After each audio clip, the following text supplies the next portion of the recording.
Welcome दोस्तों, मैं मनोज पवार।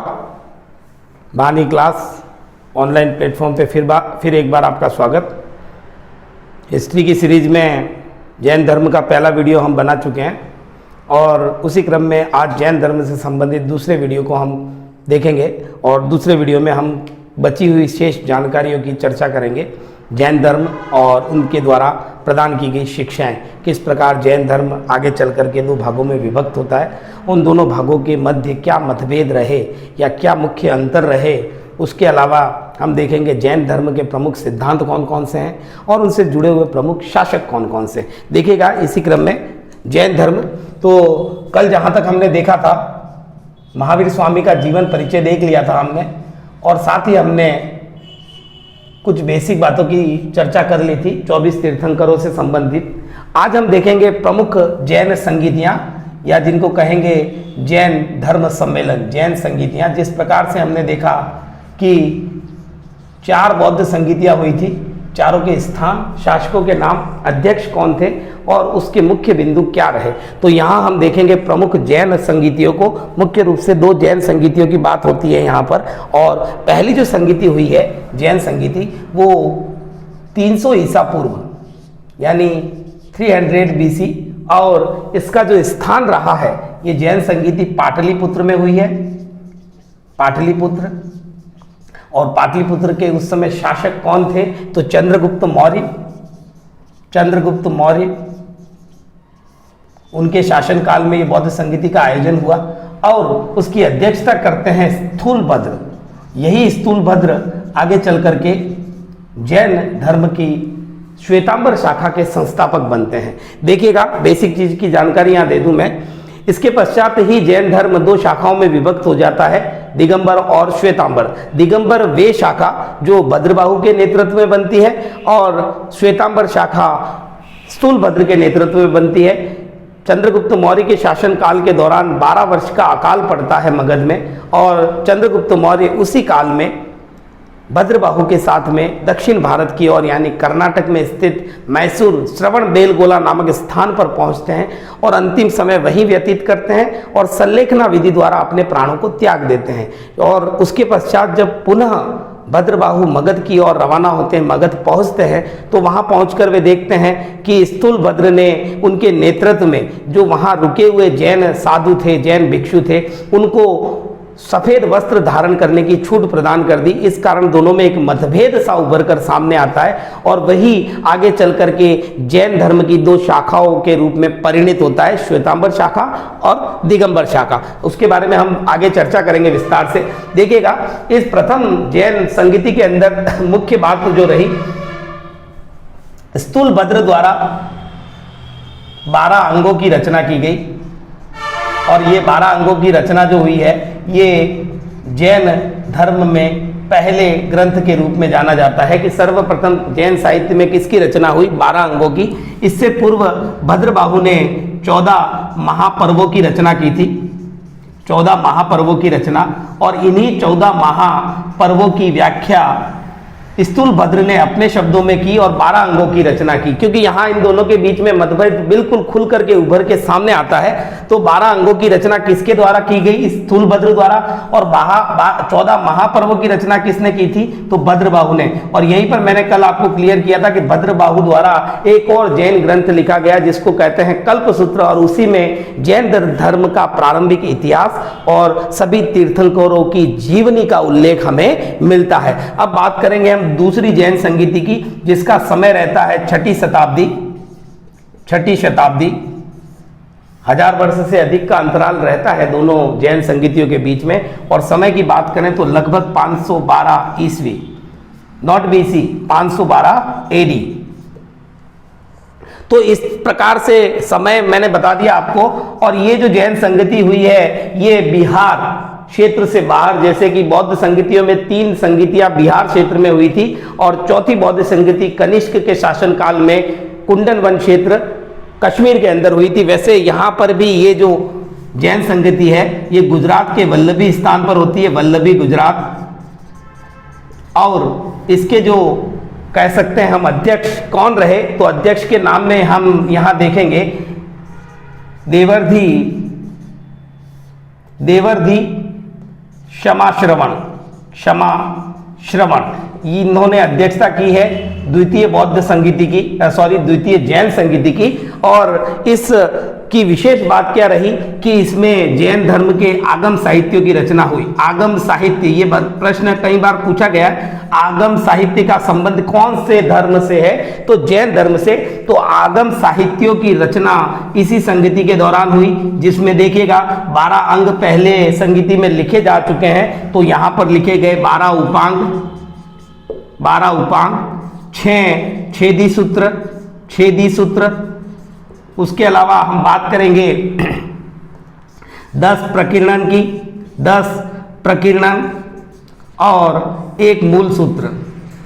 इस प्रकार से ये कुछ जैन साहित्यों की रचना, जिनको आगम साहित्य कहते हैं, की रचना होती है दूसरी जैन संगीति के अंदर, जिसमें 12 उपांग, 6 छेदी सूत्र, उसके अलावा एक मूल सूत्र और 10 प्रकीर्णनों की रचना होती है। अब उसी पॉइंट में मैं वापस आऊंगा जिसमें हमने देखा था किस प्रकार से जैन धर्म 2 शाखाओं में विभक्त हुआ। तो देखिएगा, भद्रबाहु के संपर्क में आने के बाद में मौर्य शासक चंद्रगुप्त मौर्य भद्रबाहु के संपर्क में आते हैं और जैन धर्म में दीक्षित हो जाते हैं। यानी कि यहां लिख सकते हैं हम CM मौर्य, चंद्रगुप्त मौर्य किसके संपर्क में आए, भद्रबाहु के संपर्क में, और जैन धर्म में दीक्षा ग्रहण कर लेते हैं, यानी जैन धर्म को स्वीकार कर लेते हैं। और उसके पश्चात देखते हैं तो 12 वर्ष का अकाल पड़ता है मगध में, 12 वर्ष का अकाल मगध में। और इसी दौरान चंद्रगुप्त मौर्य और भद्रबाहु पहुंच जाते हैं दक्षिण भारत, कर्नाटक राज्य, मैसूर का एक स्थान है जिसका नाम है श्रवणबेलगोला। ये बहुत महत्वपूर्ण स्थान रहेगा, क्योंकि यही वो स्थान है जहां पर चंद्रगुप्त मौर्य ने अपने जीवन का अंतिम समय व्यतीत किया और संलेखना विधि, उपवास विधि द्वारा, यानी अन्न जल को त्याग कर, जिसको साधारण भाषा में, जैन भाषा में या जैनों के शब्दों में कहा जाता है संथारा विधि द्वारा अपने प्राणों को त्याग देता है। कौन? चंद्रगुप्त मौर्य। ये स्थान है श्रवणबेलगोला। और श्रवणबेलगोला से रिलेटेड एक इंपॉर्टेंट फैक्ट और निकल करके आता है, यहाँ एक बहुत ऊंची मूर्ति बनी हुई है। और वो मूर्ति किसकी है और कितनी ऊंचाई है उसकी? तो मूर्ति की ऊंचाई है 57 फीट। मूर्ति है गोमतेश्वर, जिसे हम बाहुबली के रूप में जानते हैं। जी बिल्कुल, बाहुबली ही कहते हैं उन्हें, गोमतेश्वर या बाहुबली, जिनकी मूर्ति की ऊंचाई है 57 फीट। और गोमतेश्वर बाहुबली 24 तीर्थंकरों में शामिल नहीं है। ये पहले तीर्थंकर, जिनको कहते हैं हम ऋषभदेव के पुत्र हैं। और इनकी इस मूर्ति का निर्माण कौन करवाता है, ये भी इंपॉर्टेंट फैक्ट है। तो गंग वंश के मंत्री हैं, गंग वंश के मंत्री द्वारा चामुंड के प्रोत्साहन पर, चामुंड नामक व्यक्ति ने प्रोत्साहित किया, तब गंग वंश के मंत्री ने इस मूर्ति का निर्माण 10वीं शताब्दी में किया, 10वीं शताब्दी में। तो श्रवणबेलगोला स्थान 2 बातों से इंपॉर्टेंट रहेगा। श्रवणबेलगोला, चंद्रगुप्त मौर्य ने अंतिम समय व्यतीत किया और यहीं पे इनकी मृत्यु होती है। और इसी स्थान पर गौतमेश्वर बाहुबली की मूर्ति बनी हुई है, जो ऋषभदेव के पुत्र हैं। और इनकी मूर्ति का निर्माण गंग वंश के मंत्री द्वारा चामुंड के प्रोत्साहन पर 10वीं शताब्दी में करवाया जाता है। और इस मूर्ति की ऊंचाई 57 फीट है। इस मूर्ति की विशेषता एक और है, प्रति 12 वर्ष में इस मूर्ति का महामस्तकाभिषेक, यानी कि इस मूर्ति के ऊपर दूध चढ़ा करके इसका अभिषेक किया जाता है। और अगर इससे रिलेटेड अगर आप कोई चीज जानना चाहते हो तो एक मूवी आई थी पीके, उस पीके मूवी के अंदर भी इस दृश्य को दिखाया गया है। गोमतेश्वर बाहुबली की मूर्ति प्रति 12 वर्ष और महामस्तकाभिषेक यहाँ पर किया जाता है। बाहुबली का संबंध ऋषभदेव से है, जो जैन धर्म के संस्थापक और पहले तीर्थंकर के रूप में जाने जाते हैं। देखिएगा, वही चीजें लूंगा जो एग्जाम की दृष्टि से इंपॉर्टेंट है और बिल्कुल इंपॉर्टेंट फैक्ट की ही हम चर्चा यहां करने वाले हैं।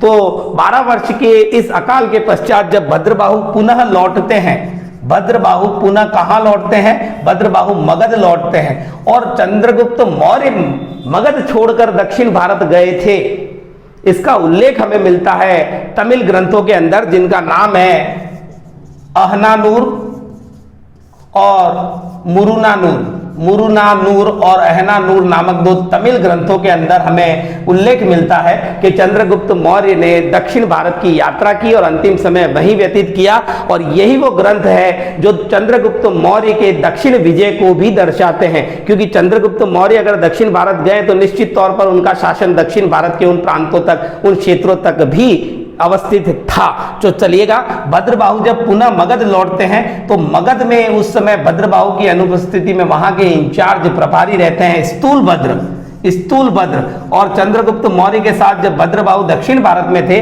तो ये स्थूलभद्र जैन भिक्षुओं को, जैन साधुओं को एक चीज में रियायत दे देते हैं, जो नग्नता थी उसको ढाकने की, यानी श्वेत वस्त्र को धारण करना, और इसी कारण वे लोग कहलाए श्वेतांबर। श्वेत वस्त्र धारण करने के कारण स्थूलभद्र के नेतृत्व में जो नई शाखा बनकर के सामने उभर करके आती है उसे जैन धर्म की श्वेतांबर शाखा कहते हैं। तो यहां श्वेतांबर और दिगंबर दो भागों में जैन धर्म बट गया। दिगंबर का मतलब दिशाएं हैं जिनका अंबर यानी कि निर्वस्त्र रहने वाले जैन साधु या जैन तपस्वी, उनको कहते हैं दिगंबर, और उनसे जुड़े हुए जो उनके उपासक होते हैं वो दिगंबर शाखा के जैन अनुयायी कहे जाते हैं। तो यहां हम देखेंगे अब जैन धर्म की इन दोनों शाखाओं के मध्य कौन कौन से महत्वपूर्ण मतभेद रहे या कौन कौन सी बातों में ये एक मत नहीं थे, तो देखेंगे। देखिएगा यहां पर श्वेतांबर, और इसी के साथ यहां मैं लिख देता हूं दिगंबर। जैन धर्म की दो शाखाएं। श्वेतांबर के संस्थापक किसे माना जाता है? तो स्थूलभद्र को। स्थूलभद्र यानी कि ये नवीनता लिए हुए हैं, जैसे कि बौद्ध धर्म के अंदर हमने हीनयान और महायान को देखा था। तो हीनयान के संस्थापक के संदर्भ में हमें कोई ऐतिहासिक तथ्य मालूम नहीं है, लेकिन जो महायान शाखा है उसके संस्थापक नागार्जुन को कहा जाता है स्थूलभद्र। और यहाँ रहेंगे आपके भद्रबाहु, वही भद्रबाहु जो चंद्रगुप्त मौर्य के संपर्क में थे। भद्रबाहु ये लोग श्वेत वस्त्र धारण करते थे, श्वेत वस्त्र, जबकि यहां देखा जाए तो ये लोग नग्न रहते थे। ये नग्नता को धारण किए हुए हैं, ये श्वेत वस्त्र, ये एक महत्वपूर्ण अंतर समझ में आता है, सामने आता है। यहां जब श्वेत वस्त्रों की बात है तो जैन संघ में महिलाओं को भी शामिल किया गया। महिलाएं शामिल हुई हैं किसमें? श्वेतांबर में, जबकि यहां पर महिलाओं को वर्जित रखा है। जैन संघ में दिगंबर शाखा के अंदर महिलाएं वर्जित हैं, इन्हें महिलाओं को मोक्ष की प्राप्ति नहीं हो सकती दिगंबरों के अनुसार, लेकिन श्वेतांबर जैन संघ में महिलाओं को भी परमिशन देते हैं, प्रवेश को उन्होंने स्वीकृति दी है। इसके अलावा जैसे अगली बात करें तो ये लोग मूर्ति पूजा में विश्वास करते हैं, और महावीर स्वामी को क्या मानते हैं? एक अवतार पुरुष मानते हैं, अवतार पुरुष, और उन्हें अवतार पुरुष मान करके उनकी पूजा करते हैं। जैसे कि महायान शाखा ने गौतम बुद्ध को एक अवतार मान करके उनकी मूर्ति पूजा प्रारंभ कर दी थी, जबकि यहां हम देखें तो मूर्ति पूजा के तो विरोधी हैं, लेकिन महावीर को एक तीर्थंकर के रूप में मानते हैं। महावीर एक पुरुष हैं, महापुरुष हो सकते हैं, लेकिन वे भगवान का अवतार नहीं है, क्योंकि ये अनिश्वरवादी संप्रदाय है। जैन धर्म ईश्वर की अस्तित्व को स्वीकार नहीं करता है। फिर यहां एक और चीज निकल करके आती है, एक तीर्थंकर हुए हैं जिनका नाम है मल्लीनाथ जी, जिनका प्रतीक चिन्ह है कलश, महिला के सिर पे होता है ना कलश। तो मल्लीनाथ जी को श्वेतांबर जो शाखा के लोग हैं वे मल्लीनाथ जी को क्या मानते हैं? एक महिला तीर्थंकर मानते हैं, महिला तीर्थंकर। जबकि जो दिगंबर लोग हैं वे मल्लीनाथ जी को पुरुष तीर्थंकर मानते हैं, यानी कि महिलाओं का तो प्रवेश ही वर्जित है, तो महिला कैसे हो सकती है, ऐसा मानना है दिगंबरों का। जबकि श्वेतांबर मल्लीनाथ जी को एक महिला तीर्थंकर के रूप में स्वीकार करते हैं। यहाँ कुछ ऐसी बातें जो मतभेद को पूरी तरह से उजागर करती है। एक फैक्ट और, ये महावीर के विवाह और पुत्री, जैसा कि हम लोगों को पता है, अनुजा प्रियदर्शनी, अनुजा, उसके बाद में जामिल इनका दामाद है। जबकि जो दिगंबर शाखा है वे महावीर के विवाह को भी नकारते हैं कि महावीर स्वामी का विवाह तो हुआ ही नहीं था। इस प्रकार से यहां हमने देखा श्वेतांबर और दिगंबर जो जैन शाखाएं हैं दो अलग अलग, उनके बीच किन किन बातों को लेकर मतभेद रहा। देखिएगा आगे चल करके मैं आपको बताऊंगा प्रमुख जैन तीर्थंकर सारे 24 के 24 हमको नहीं देखने, लेकिन जहां से प्रश्न निकल करके आ सकता है, क्योंकि आप लोगों ने कई बार जैन मंदिरों में गए होंगे, जैन मंदिरों को देखा होगा, तो वहां पर मंदिरों को हम बाहर से ही देखकर पता लगा सकते हैं कि ये कौन से तीर्थंकर का मंदिर है, क्योंकि प्रत्येक मंदिर में उस तीर्थंकर से रिलेटेड प्रतीक चिन्ह को अवश्य उकेरा जाता है। तो बात करेंगे सबसे पहले तीर्थंकर यानी कि ऋषभदेव आदिनाथ की। आदिनाथ जो है उनके प्रतीक के रूप में किसे माना जाता है, तो मैंने पहले वीडियो में बताया था कि आदिनाथ को वृषभनाथ भी कहते हैं, तो इनका प्रतीक निश्चित तौर पर क्या होगा, वृषभ, सांड, ठीक है ना, वृषभ, अगर वृषभ है तो वो मंदिर निश्चित तौर पर आदिनाथ का है। दूसरे जो तीर्थंकर हैं जिनका नाम है अजीतनाथ, अजीतनाथ, और अजीतनाथ का जो प्रतीक है वो है हाथी।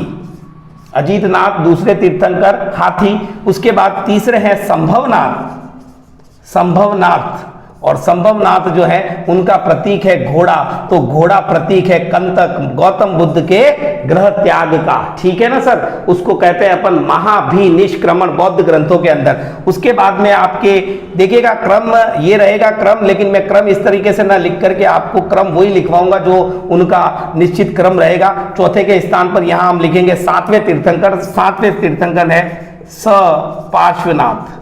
पार्श्वनाथ अलग है, ये सम पार्श्वनाथ है, और सम पार्श्वनाथ का जो चिन्ह है वो इस तरीके से रहेगा, यानी स्वास्तिक। 16वें हैं शांतिनाथ जी, यानी शांतिनाथ 16वें तीर्थंकर हैं, और इनका प्रतीक है हिरण। बिल्कुल आपने ऐसे मंदिर देखे होंगे जहां हिरण को उकेरा जाता है। 19वें हैं मल्लीनाथ, वही मल्लीनाथ जिनको श्वेतांबर शाखा के लोग महिला मानते हैं, और इनका प्रतीक क्या है, कलश।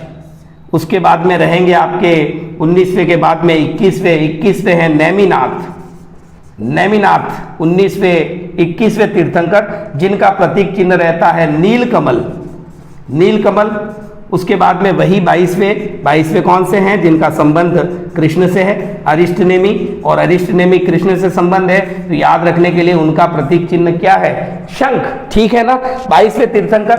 23वें तीर्थंकर है आपके पार्श्वनाथ, वो सम पार्श्वनाथ है, ये पार्श्वनाथ है, और इनका जो प्रतीक है वो है सर्प, सांप। और 24वें तीर्थंकर आपके महावीर स्वामी, और महावीर स्वामी का प्रतीक चिन्ह है सिंह। इस प्रकार से मैंने कुछ महत्वपूर्ण जो जैन तीर्थंकर हैं उनके प्रतीक चिन्हों को यहाँ बताया। इनसे निकल करके प्रश्न निश्चित तौर पर आ सकता है, ध्यान रखिएगा। और आदिनाथ संस्थापक, पार्श्वनाथ वास्तविक संस्थापक, इन दोनों का उल्लेख हमें मिलता है ऐतिहासिक तथ्यों के आधार पर, और बाकी के जो 22 तक रहते हैं ये पौराणिक तीर्थंकर माने जाते हैं। इसके बाद आगे बात करेंगे हम जैन धर्म की प्रमुख शिक्षाएं कौन कौन सी रही और जैन धर्म के सिद्धांत कौन कौन से हैं, बिल्कुल आसानी से समझेंगे। देखिएगा, सबसे पहले बात करूंगा मैं त्रिरत्नों की। जैन धर्म के त्रिरत्न, हमने बौद्ध धर्म के त्रिरत्न देखे थे, बुद्ध, धम्म और संघ, ये त्रिरत्न थे बौद्ध धर्म के। लेकिन जैन धर्म के त्रिरत्न कौन कौन से हैं, तो पहला रहेगा सम्यक, ये सम्यक वर्ड इसके साथ में जरूर जुड़ेगा, सम्यक दर्शन यानी कि अच्छा देखना। फिर रहेगा आपका सम्यक ज्ञान, जो देखा है अच्छा और उसी प्रकार अच्छे ज्ञान को प्राप्ति। और उसके बाद में रहेगा सम्यक आचरण, तीर्थंकरों द्वारा बताई गई शिक्षाओं को और जैन धर्म द्वारा बताई गई शिक्षा को ग्रहण करके एक उचित आचरण किया जाए, ये त्रिरत्न है। और त्रिरत्नों की प्राप्ति के लिए यहाँ पर पंच महाव्रतों की व्यवस्था की गई है। पंच महाव्रत, इसमें से शुरू के जो 4 हैं, सत्य, अहिंसा, अस्तेय और अपरिग्रह, ये 23वें तीर्थंकर पार्श्वनाथ जी द्वारा दिए गए थे। सदा सच बोलना है, हिंसा नहीं करनी है, चोरी नहीं करनी है और जरूरत से ज्यादा संग्रह नहीं करना। 5वां जो पंच महाव्रत है ब्रह्मचर्य, ये ब्रह्मचर्य पंच महाव्रत जो है ये किसने दिया था, ये दिया था 24वें तीर्थंकर महावीर स्वामी ने।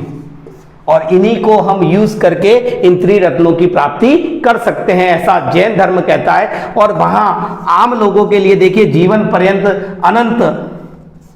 अनंत चतुष्टय की व्यवस्था की गई है। अनंत चतुष्टय 4 चीजें जो ग्रस्त लोगों के लिए और आम लोगों के लिए, जैन उपासकों के लिए, जैन धर्मावलंबियों के लिए, उसको कहेंगे अनंत ज्ञान, चार कौन कौन से मुख्य हैं रहेंगे, अनंत दर्शन, अनंत वीर्य और अनंत आनंद। इस प्रकार से ये चार चतुष्टय, जिनको अनंत चतुष्टय कहा जाता है, आम लोगों के लिए चार प्रकार के उनके जीवन के ये तथ्य बताए गए हैं, अनंत ज्ञान, अनंत दर्शन, अनंत वीर्य और अनंत आनंद। इसके बाद में बात करेंगे जैन धर्म के प्रमुख सिद्धांतों की, कि वो नास्तिक की श्रेणी में क्यों आया है और वो वैदिक दर्शन से किस प्रकार से भिन्न है, बौद्ध धर्म से किस प्रकार से समानता लिए हुए। तो पहली चीज कि जैन धर्म या जैन मत जो है वो अनीश्वरवादी है, यानी ईश्वर की सत्ता को स्वीकार नहीं करता है। और जैन साहित्यों में कहा गया है कि यदि ईश्वर है तो वो हमारे तीर्थंकरों के बाद है। चलिएगा, अनीश्वरवादी, लेकिन कुछ चीजों में उनका विश्वास है, जैसे कि आत्मा में वे लोग विश्वास करते हैं, पुनर्जन्म में जैन धर्म का विश्वास है, कर्म में विश्वास है और मोक्ष में भी विश्वास है। यानी कि ये चार चीजें ऐसी हैं जिनमें विश्वास है। तो प्रश्न निकाल करके आ सकता है इनमें से कोई भी वर्ड दे करके कि कौन सा जैन धर्म कौन कौन से पक्ष पर वैदिक धर्म या वैदिक दर्शन को या समानता रखता है। तो आत्मा, पुनर्जन्म, कर्म और मोक्ष, इस प्रकार से पुनर्जन्म में विश्वास बौद्ध धर्म भी करता है, क्योंकि हमने देखा है बोधिसत्व यानी कि महायान के अनुसार गौतम बुद्ध का जन्म हुआ है शाक्य मुनि के रूप में और 2 जन्म और होने बाकी हैं। जहाँ तक कथाएं गौतम बुद्ध के पुनर्जन्म की कहानियां हैं, तो पुनर्जन्म में आस्था बौद्ध धर्म भी रखता है, जैन धर्म भी रखता है, और वैदिक दर्शन तो है ही है, वो तो नास्तिक की श्रेणी में आता है, आस्तिक की, सॉरी। तो इस प्रकार से रहेगा। अब कल मैंने आपको बताया था बौद्ध धर्म का प्रमुख सिद्धांत है प्रतीत्य समुत्पाद। अगर एक वर्ड में कहा जाए कि जैन धर्म का प्रमुख सिद्धांत क्या है, तो उस सिद्धांत को हम कहेंगे अनेकांतवाद। अनेकांतवाद यानी कि प्रत्येक जीव भिन्नता लिए हुए है भौतिक स्वरूपों में, और उसी को दूसरे नाम से हम जानते हैं श्यादवाद। श्यादवाद का मतलब क्या होता है वो भी बताऊंगा, और इसी को कहते हैं सप्तभंगी ज्ञान, यानी कि प्रत्येक मनुष्य भौतिक स्वरूप के आधार पर भिन्नता लिए हुए। स्यादवाद को अगर हम यहाँ रखें तो ये कंफ्यूजन क्रिएट करता है आम लोगों के लिए। जो लोग ज्ञानी हैं, जिन लोगों के पास आत्मज्ञान है, वो हर चीज के पहलू को समझते हैं, लेकिन आम इंसान से पूछा जाए तो वो किसी भी बात के लिए जब ऐसे वर्ड यूज करता है जिसमें श्योरिटी नहीं होती है, तो वो स्यादवाद की श्रेणी में आता है कि शायद ऐसा हो सकता है, शायद हो सकता है, शायद नहीं हो सकता है, शायद ऐसा है, शायद ऐसा नहीं है, लेकिन मैं कह नहीं सकता शायद। इस तरीके के 7 मार्ग बताए हैं, 7। तो उसको इसी कारण कहा गया है सप्तभंगी ज्ञान। तो ये जैन धर्म का प्रमुख सिद्धांत कौन सा है? श्यादवाद, अनेकांतवाद या सप्तभंगी। ये जैन धर्म का मूल आधार है, जैन धर्म का मूल आधार सप्तभंगी ज्ञान, श्यादवाद या अनेकांतवाद। और अगर बात करें तो जैन और बौद्ध दोनों धर्मों पर कौन से वैदिक साहित्य का प्रभाव था? तो उपनिषद का, और साथ ही साथ में कपिल मुनि द्वारा लिखे साख्य दर्शन, 6 दर्शनों में से पहला दर्शन साख्य दर्शन, इस पर तो जैन धर्म ने अपना आध्यात्मिक जो पहलू है, आध्यात्मिक ज्ञान का पहलू, वो किससे लिया है? तो वो साख्य दर्शन से लिया है। बिल्कुल ये बात भी क्लियरली। अब देखिए कुछ शासकों की बात कर लें। कौन कौन से शासक ऐसे हैं जो जैन धर्म से रिलेटेड थे या जैन धर्म से उनका संबंध रहा, जैन धर्म के विकास में उनका योगदान रहा? तो कुछ नाम तो आपको पहले से क्लियर ही होंगे। मैं जैसे देखिए उदयन, ये बौद्ध धर्म में भी आता है, प्रश्रय दिए इन्होंने बौद्ध और जैन दोनों धर्मों को। उसके बाद अगले राजा के रूप में आते हैं वंदराज या वंद राजा, और उसके बाद में आते हैं आपके CM मौर्य। बिल्कुल भद्रबाहु के संपर्क में आकर के जैन धर्म में दीक्षा ग्रहण कर लेते हैं। और उसके बाद में यही मौर्य के बाद में जो मौर्योत्तर काल आता है, मौर्योत्तर काल हमारे सिलेबस में नहीं है, हमारे सिलेबस में गुप्तोत्तर काल है। तो मौर्योत्तर काल में जैन धर्म का प्रधान केंद्र बनता है मथुरा प्रमुख केंद्र बनकर उभरता है। कब? मौर्योत्तर काल में। और यहीं से शुरुआत होती है मथुरा शैली की, यानी कि जैन धर्म में जो आगे चल करके श्वेतांबर शाखा ने मूर्ति पूजा के चलन को शुरू किया था, तो मूर्तियों का निर्माण कौन सी शैली में हुआ था? मथुरा शैली में। जबकि बौद्ध की शैली, मूर्ति की शैली कौन सी थी? तो बौद्ध धर्म की शैली थी गांधार शैली। लेकिन गौतम बुद्ध की पहली जो मूर्ति मिली है वो हमें मथुरा शैली में मिली है। तो सीएम मौर्य यानी चंद्रगुप्त मौर्य के बाद अगले शासक आते हैं कलिंग नरेश यानी कलिंग के शासक खारवेल। और खारवेल ने क्या है, खारवेल का संबंध किससे है? हाथी गुम्फा अभिलेख से। हाथी गुम्फा अभिलेख हमें जानकारी देता है कि कलिंग युद्ध के अंदर 1 लाख लोग मारे गए थे। हाथी गुफा अभिलेख कलिंग युद्ध की जानकारी, 1 लाख लोग मारे गए।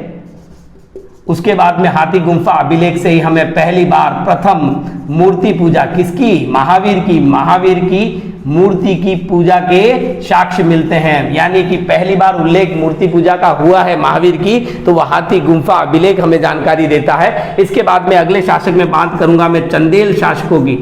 एक लंबी सीरीज रहेगी, यहाँ पर पर्टिकुलर कोई नाम देखने की जरूरत नहीं। और यही वो चंदेल शासक हैं जिन्होंने विश्व प्रसिद्ध खजुराहो मंदिरों का निर्माण करवाया। खजुराहो के मंदिर किसने बनवाए? चंदेल शासकों ने। ये इंपॉर्टेंट फैक्ट है, कई बार पूछा जाता है कि खजुराहो के मंदिरों का निर्माण किसने करवाया? चंदेल शासकों द्वारा इन मंदिरों का निर्माण करवाया जाता है। इसके अलावा एक शासक और निकल करके आते हैं, वैशाली लिच्छवी के चेटक, जिनकी बहन कौन है?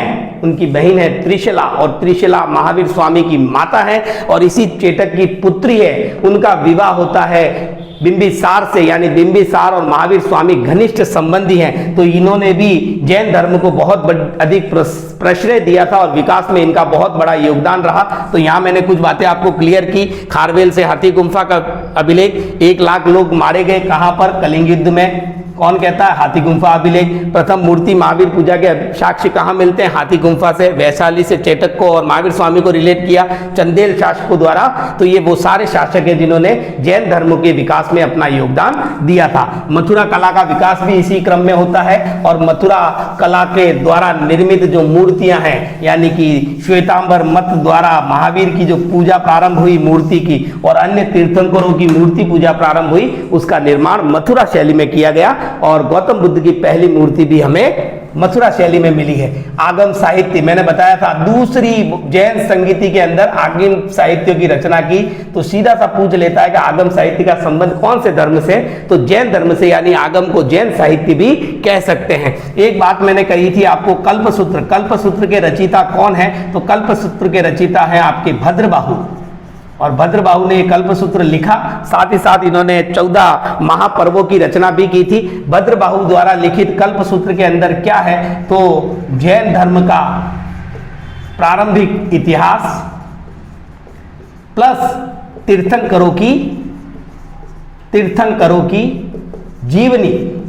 की जीवनी कहां मिलती है? तो कल्पसूत्र के अंदर हमें मिलेगी। इसके अलावा एक शब्द और निकल करके आता है, निर्जरा शब्द का मतलब क्या होता है कि जैन धर्म में जो पुराने पाप हैं, दोष हैं, उनको दूर करना, वही निर्जरा, यानी कि व्यक्ति को अपने पुराने पापों और दोषों से मुक्ति मिलनी चाहिए, प्राप्त होनी चाहिए, उसी वर्ड को कहते हैं निर्जरा। ठीक है साहब। उसके बाद में हम बात करेंगे यहाँ पर कुछ ऐसे मंदिरों की जो जैन धर्म से रिलेटेड है। हालांकि राजस्थान वाली यूनिट के अंदर वीडियोस में प्रमुख मंदिर हम देखेंगे जैन धर्म के और वैदिक यानी हिंदू धर्म के मंदिरों के बारे में चर्चा करेंगे। लेकिन यहाँ प्रमुख मंदिर कौन कौन से हैं जैन धर्म से रिलेटेड? तो रणकपुर का जैन मंदिर किसने बनवाया? धरणशाह नामक व्यक्ति ने, धरणशाह। और किसके शासनकाल में? तो मेवाड़ के कुंभा के शासनकाल में इस मंदिर का निर्माण हुआ। तो उसी पीरियड के अंदर बात करेंगे हम माउंट आबू में देलवाड़ा के मंदिर, जैन मंदिर, जिसमें बहुत से मंदिरों की श्रृंखला है, जिसमें एक नाम जुड़ करके आता है विमल शाह का। विमल शाह के साथ में एक नाम जुड़ करके आता है तेजपाल प्लस वस्तुपाल। 2 भाइयों के द्वारा मंदिरों का निर्माण करवाया गया। तो एक मंदिर का निर्माण वहां भामाशाह द्वारा भी करवाया गया। तो इस प्रकार यहाँ देखते हैं हम कि कुछ मंदिर खजुराहो पहले ही बता चुका हूं चंदेल शासकों द्वारा निर्मित है। और राजस्थान का अगर मिनी खजुराहो कहते हैं, राजस्थान का खजुराहो अगर कहते हैं तो किराड़ू बाड़मेर को कहते हैं, और मिनी खजुराहो कहते हैं तो भंड देवरा को कहते हैं। तो इस प्रकार से यहाँ हमने ये समझ बनाने का प्रयास किया कि जैन धर्म में तीर्थंकर कौन कौन से हमारे सिलेबस के अकॉर्डिंग इंपॉर्टेंट रहेंगे, कहाँ से प्रश्न निकल करके आता है, उनके प्रतीक क्या क्या है, उनसे जुड़ी हुई महत्वपूर्ण बातों को देखा। महावीर स्वामी का जीवन परिचय, बहुत जैन संगीतियों को देखा हमने, साहित्यों की बात करी, और साथ ही साथ जैन धर्म की कौन कौन सी शिक्षा हैं, उनके क्या विश्वास हैं, और श्वेतांबर और दिगंबर में महत्वपूर्ण मतभेद भेद क्या रहे। तो इस प्रकार से यहाँ प्रयास किया है कि जैन धर्म इन 2 वीडियोज में मैंने पूरा किया है, और आगे की सीरीज में हम नए नए टॉपिक के साथ में आते रहेंगे और आपके साथ में अपनी सारी चर्चाओं को शेयर करते रहेंगे। तो लाइक कीजिएगा, शेयर कीजिएगा और सब्सक्राइब कीजिएगा इस वीडियो को। Thank you.